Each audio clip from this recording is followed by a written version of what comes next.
So basically, then it affects Pitta and Kapha both. But treatment is not to be done of Kapha or Pitta. Tackle the Vata and tackling this with food, etc., as we have said, which is fantastic.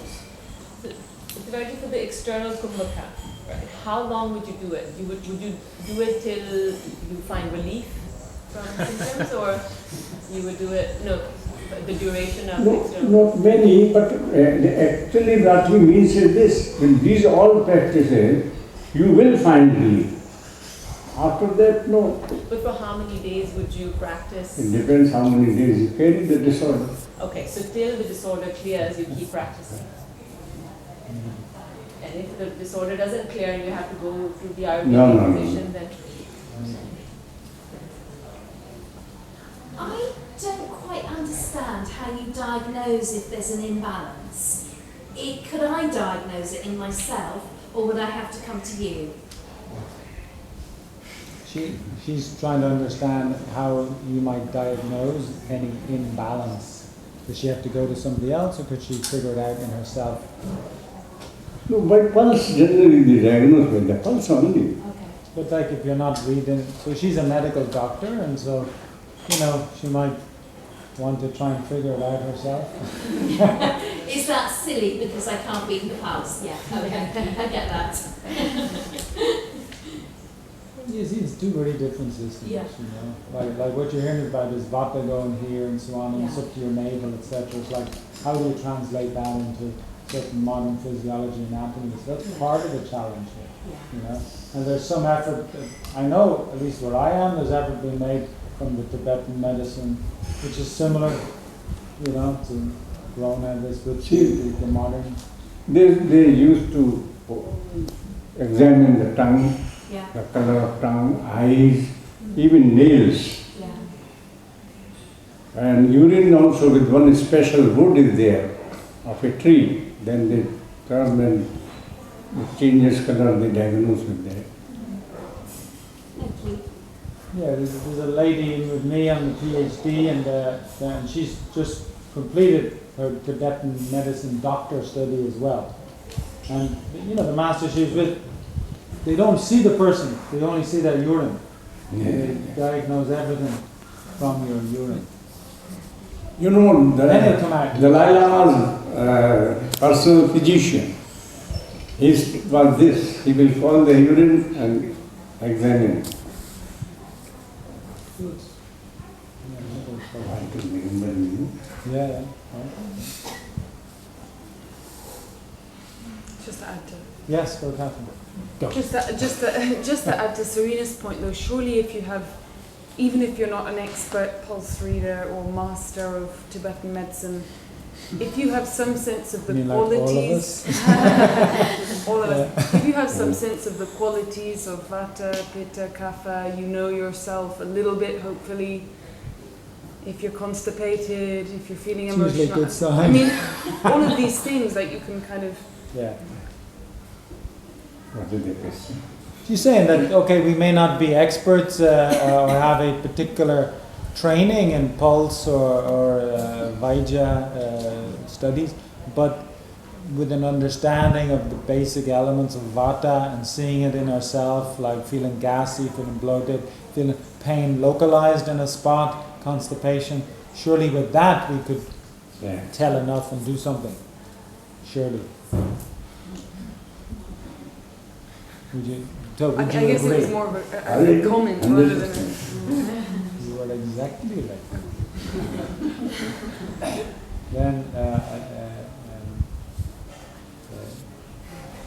is this the same thing? No. No, Anita? Okay, is it the same thing? It's about Vata, yeah. Okay, go Vata and then I'll go there. And then I'll go to these ones. Yeah. Does a high Vata always result in a disorder? Can it ever be a good thing? Does a high Vata always be considered a disorder, or could it ever be a good thing? No. Like if Vata is high. See, maybe your Prakriti is Vata, not a disorder. A If your Prakriti is Vata, then totally it is a different thing. It is not a disorder then, it is your basic nature, we should not never disturb it. So she's talking about Vikruti, of continuous Vikruti Vata. Prakriti has to be taken. If your nature is not Vata, but your pulse is showing Vata, then that is to be taken and to be brought at the level. For that they give many things.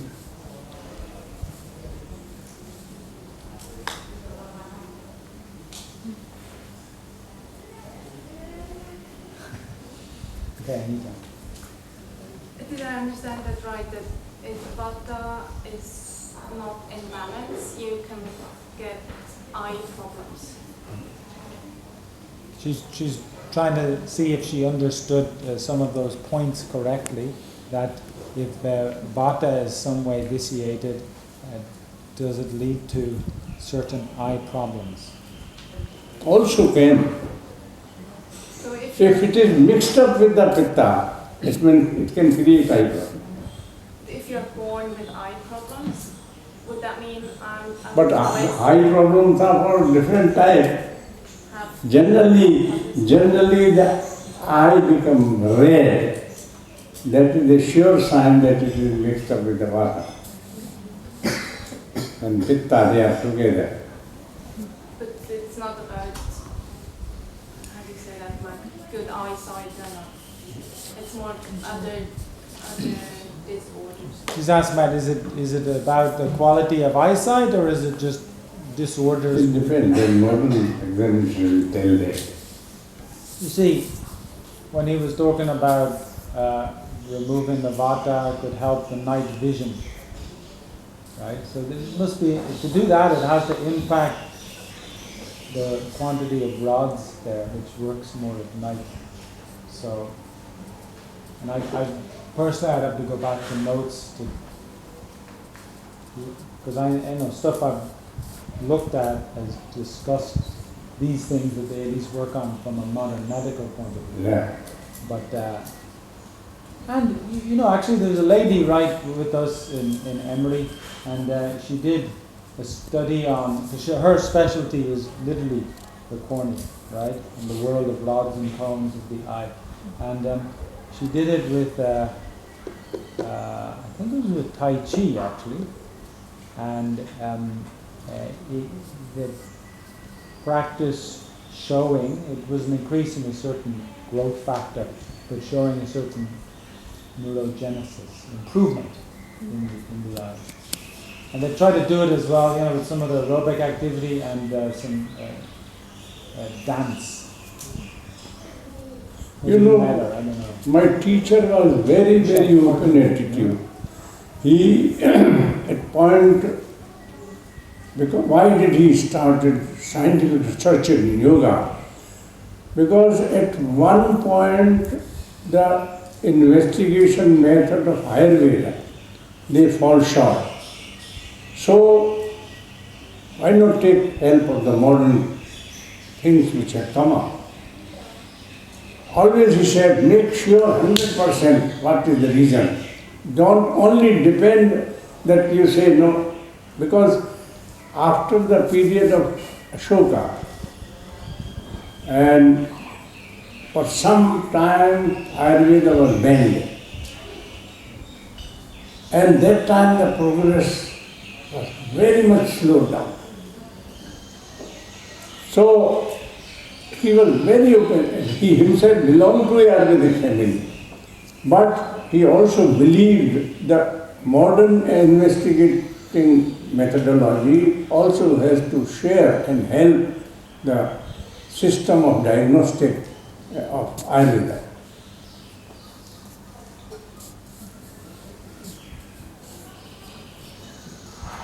Yeah, and I think there's a good point that comes out of that, because this science with meditation, science with yoga, in many cases it stops on, oh look, this works, which is very self-serving and doesn't really prove much either, and doesn't really get well accepted. But the whole point of looking into all this stuff is we could improve what we do and what we understand. And so the philosophy and psychology of yoga isn't static, because it's in that book from 1,000 years ago. And I know that was Swami Prabhadananda's point, even back in the 1920s, 30s and so on. So study, research, understand that, and improve, build a body of knowledge, as opposed to we're a special interest group and we want to show that what we practice works and buy into this, Because maybe some of these things don't work like they say they do. That's the other thing. So limitations are there. And anything that's really in the book is, you could say, is a hypothesis. It's obviously been seen in certain cases, but we can still test and look at this way. Someone asked him a question, I was there, journalist, that can yoga treat every disorder? John Kostler was there. His reply was, look here, my view is that every therapy has its own limitations, yoga too.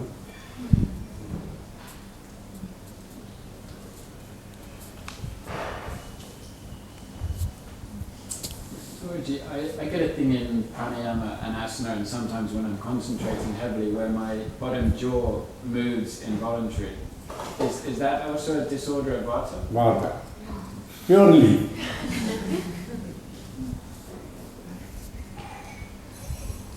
It's minor movement.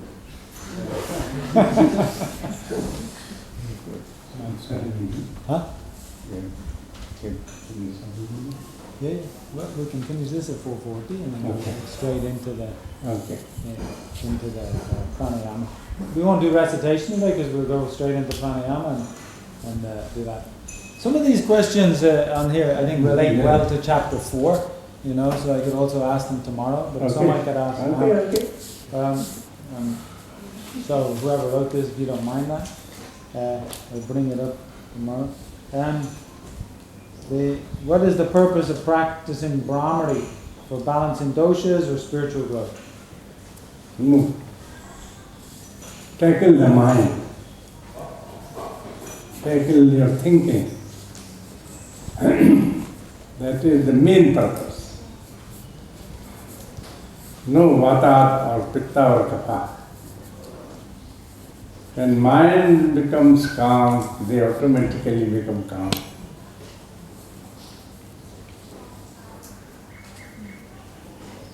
Psychological interspiritual growth. And have we already answered your question on Kapalabhati, which is down here? The other ones are on chakras and granthis, but better tomorrow. They will take time. Yeah, but they're good, so we can start with them tomorrow. But just one thing quick then, what does nishpati mean? Is it the same as samadhi? See, in a way, it is another name of samadhi. But they have said nishpati avastha is final when you fall into from meditation to the samadhi. Nishpati technically means falling into samadhi.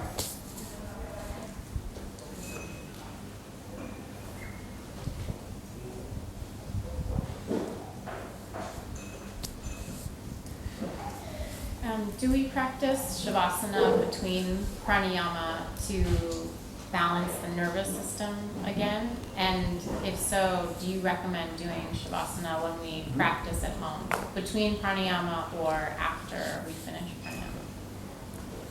He's asking about doing a Shavasana between the different pranayamas. Is it to help the nervous system?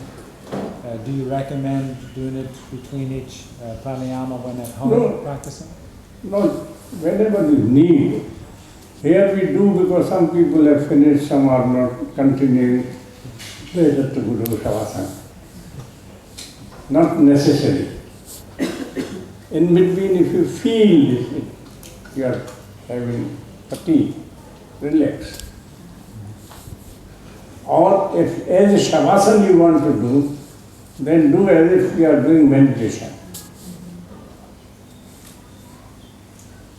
because they have said, as I quoted, the author said, Shavasanam Shrantiharam, Chitta Vishranti Karaka. It tackles the chitta and cools it down. That way it should be done, not just merely lying. Try to have some point of your where you can try to become centered.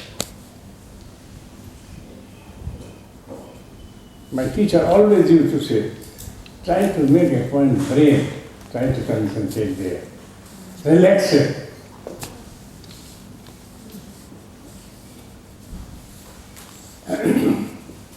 So it's not that it must be done between every pranayama, or you only do it at the end. You know, sometimes people do an Ashtanga thing, work, Shavasana at the end, you know. So Shavasana is very clear in the text. As the fatigue is there, you should take Shavasana. And if you're practicing nicely, then maybe you don't need it. You know, you could continue sitting or whatever. But any pressure, Serena. When I'm doing tongue lock or shitali or occasionally doing yoga, particularly if I haven't been practicing enough, I yawn. Is that because I haven't been breathing properly? Or is it a disorder of the doshas? What do you mean occasionally doing yoga?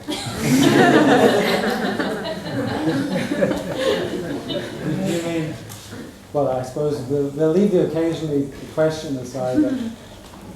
Because often I hear people ask this and they say yoga meaning just asana practice. Everything you describe. Sorry, in the asana as well, but Yeah. in pranayama particularly, I will do it. She's prone to yawning at Jiva Bandha and Shitali time, and sometimes in asanas.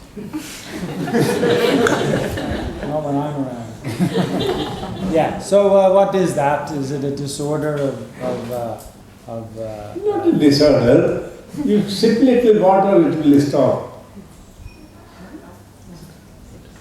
Sip some water? Yeah. Yawning. Okay, Try it. I'll try it. When you're yawning with your mouth open, we'll close it. That'll stop it. I think the CIA did that somewhere. Take that off the record. I'm in Thailand. Okay. Matthias.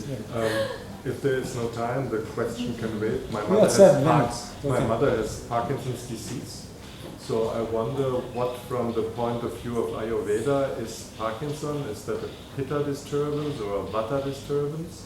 And are there any experiences in pranayamas helping support Parkinson patients? So far we have not succeeded. We have tried. It is supposed to be vata disturbance. You know, they do a lot In of... Ayurveda, really, I have no knowledge that latest they have succeeded or not. But according to me, I have not come across where they succeeded. But do they still call it Parkinson's in Ayurveda? No, it is English word. How can they call it something? I know, but according to 1,000 modern... years ago, they called it Parkinson. Yeah. From modern medicine, it's just like €100 or less, whatever. I forget when diagnosis. So, even in Atlanta, they've done little yoga studies with Parkinson patients. Really? Yeah, there's 3 papers I have on, and because they're very strong in trying to figure out Parkinson's there. It's purely, it's not a degeneration of the brain. It's purely. Very you local. know, yeah, dopamine and all that stuff. But they say it's generating from the spinal cord up, and that's their real focus, getting into that level. I mean, Ashley, I don't know if you know anyone. Huh? Still they are divided in opinion where it generates. Yeah, they haven't solved it, but because I mean, if you watch them, people may or may not be familiar with Parkinson's, but it's a movement disorder. It doesn't affect cognitive capacity, unlike Alzheimer's, which is complete depletion of cognitive capacity. And So someone who's in quite full-on Parkinson's has these, one sign is actually this. Also, it's sort of walking, and actually you sort of walk, and then you're like that, and then off you go again. So all that movement is highly vata. Also hand. Yes, that is. And I'm sure you know the symptoms. And there's multiple sclerosis in that same category. As Parkinson's? You're asking that with vata or what? Yes. Would you refer to multiple sclerosis in a vata disorder? No, it is kapha. Vata and kapha. Because that is a deterioration in the myelin sheath, right? And that's there. You can see the kapha element in that.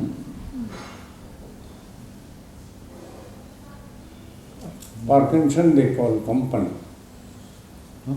Kampan in Sanskrit. Kampan. So it's been around before Mr. Parkinson. But interesting with Alzheimer's, because they're really concerned now about all these dementia, mental illnesses because of the aging population, and it's increasing in likelihood. And but no chimpanzee, as of yet has had Alzheimer's. See? So it's a kind of a very unique Homo sapien issue. Kitty. Just on this theme, basically every disorder we have is you can link to a disturbance of one of the doshas. Like cancer, is that it? So anything that we have, any disease, you can say that a dosha is disturbed or not in balance. Would you say that for any issue that's coming up, be it minor or a great illness, it can be related to some form of disturbance in the dosha? That is what Ayurveda says. Only three doshas. Disturbance produces many types of this. So you could manage a lot of the symptoms, maybe not heal, but with addressing that dosha imbalance. That is what they do. So what would cancer be? Is that a pitta? Cancer, or is that what kind of disturbance would that be, or does it depend on which part of the body? The cancer? No, but generally they say it is related with the pitta, basically. That is why Shitali we have found is very useful. And then Serena. There's a theory at the moment with Alzheimer's that a high meat diet or a poor diet in your 30s, 40s and 50s increases the chances of Alzheimer's. So surely yogics would be less likely to get Alzheimer's. Is that true? Yogis and chimpanzees. Yeah. Same thing. She's just one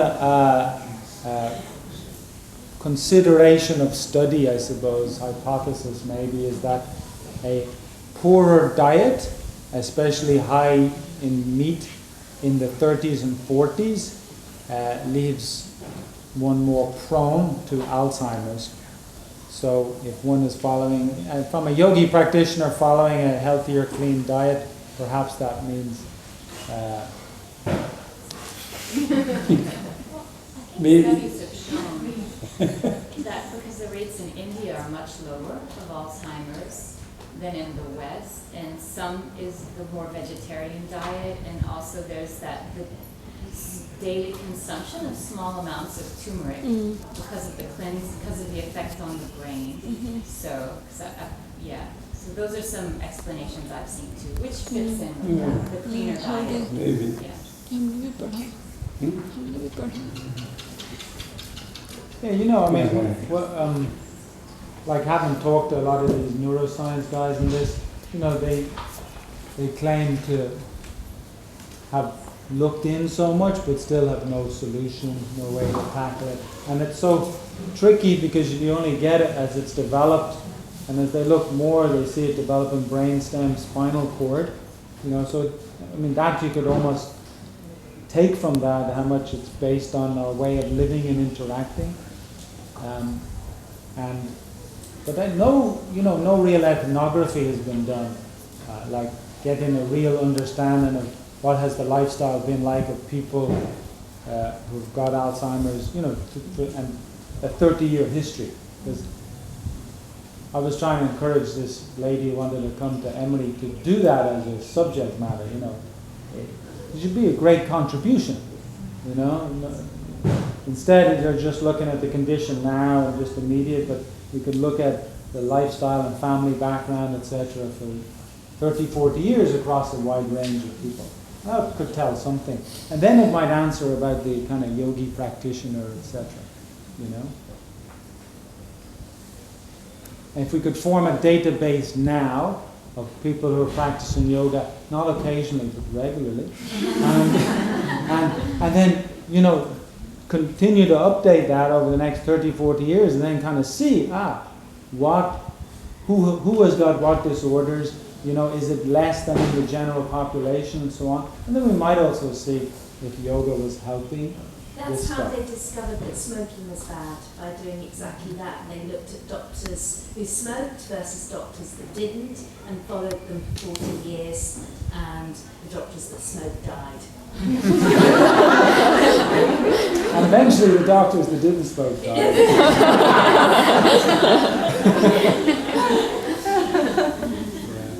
Tricky stuff. I think one of the takeaways from this is just because you're doing yoga, there's no guarantees, right? Occasionally or regularly.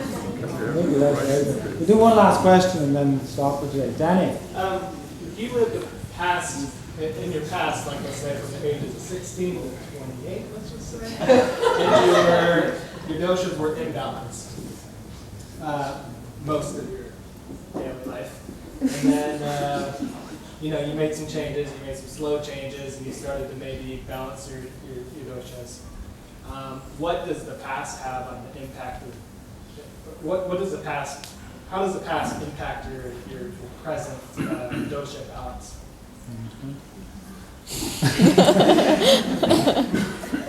Okay. So his question relates to perhaps a certain lifestyle, and especially if it was at this younger age, and he gave an example of 16 to 28, and that random age. But and within that time, there may have been lifestyle choices that caused the dosha to be continually imbalanced, right? Okay. But then after 28, really looking at it, maybe stopping some of those habits, those other things, and working on balancing, clearing. Maybe now it's years later, 40 or something. And, not you, Danny, and definitely not me. But how much then is that early period, 16-ish, 20s, affecting, even after working on yourself, this later period of life in practice? You understand? May not affect at all. You will have new life, it depends upon real willpower. If you want to be away from influence of the past on your genes, then it is possible to start a new thing where Vata, Pitta, Kapha will be balanced.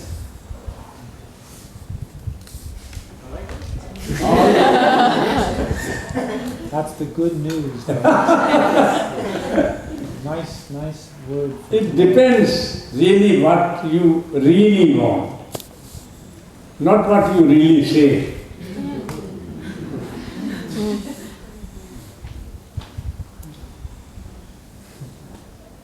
Nothing is impossible.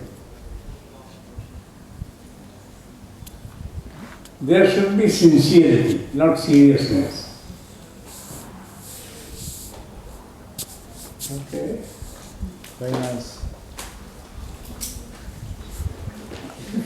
Take out this makeup. So we just go into pranayama, okay? So you can just, get set up. Thank you.